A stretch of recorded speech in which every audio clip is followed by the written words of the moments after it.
पल भर का सत्संग भी जीवन बदल सकता है, कहा संत प्रभाकर देव साहब ने। रुंजी चौराहे पर 3 दिवसीय कबीर सत्संग का भव्य शुभारंभ।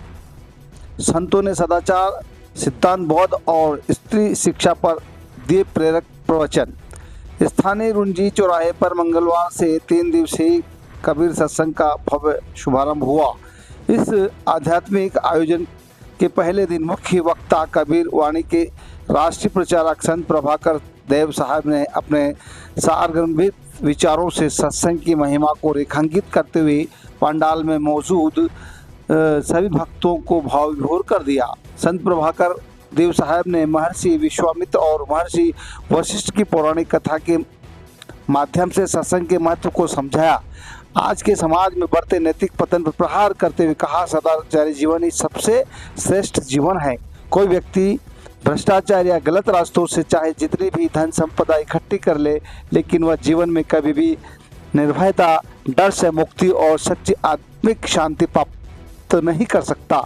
असली पूंजी आज लोग भौतिक संपत्तियों के पीछे अंधी दौड़ लगा रहे हैं, जबकि वास्तव में आपसी प्रेम और भाईचारा ही संसार की सबसे बड़ी संपत्ति है। सत्संग की इस श्रृंखला में संत गुरुबोध ने भी सत्संग को संबोधित किया। कार्यक्रम में विदुषी साध्वी विभूति ने भी अपने विचार रखे और महिला सशक्तिकरण व स्त्री शिक्षा पर विशेष जोर दिया। साध्वी जी ने कहा कि जब एक बेटी पढ़ती है तो 2 कुलों मायका और ससुराल का उद्धार होता है और पूरा परिवार संस्कारवान बनता है। सत्संग के दौरान भजनों की अमृतवाणी ने माहौल को पूरी तरह भक्तिमय कर दिया। भजन गायक गिरिराज दास, नारायण दास और रामचंद्र दास ने संगीत की मधुर धुनों पर कबीर साहब के ज्ञानमयी भजनों और साखियों की ऐसी शानदार प्रस्तुति दी कि पंडाल में उपस्थित सभी श्रद्धालु भाव विभोर होकर झूम उठे।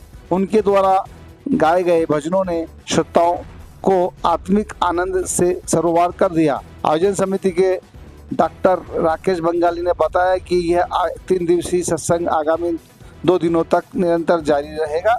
संवाददाता आशीष गुप्ता की रिपोर्ट। ये दक्षिणा में विदाई ने 500 वर्ष की तपस्या का दान किया था।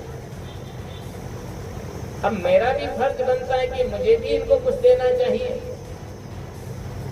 लेकिन गुरु वशिष्ठ जी ने सोचा, चिंतन किया कि मैंने तो जीवन में कोई तपस्या नहीं किया है, तो मैं इनको क्या रिटर्न में दूं।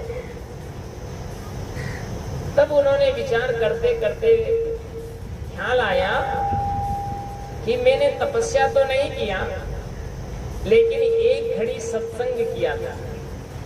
कितनी देर? 1 घड़ी। सिर्फ 1 घड़ी सत्संग किया था, तो उसमें से आधी घड़ी सत्संग का फल मैं विश्वामित्र जी को समर्पित करता हूं। और वो आधी घड़ी सत्संग का फल जो है, तो वशिष्ठ विश्वामित्र जी के चरणों में वशिष्ठ जी ने रखा।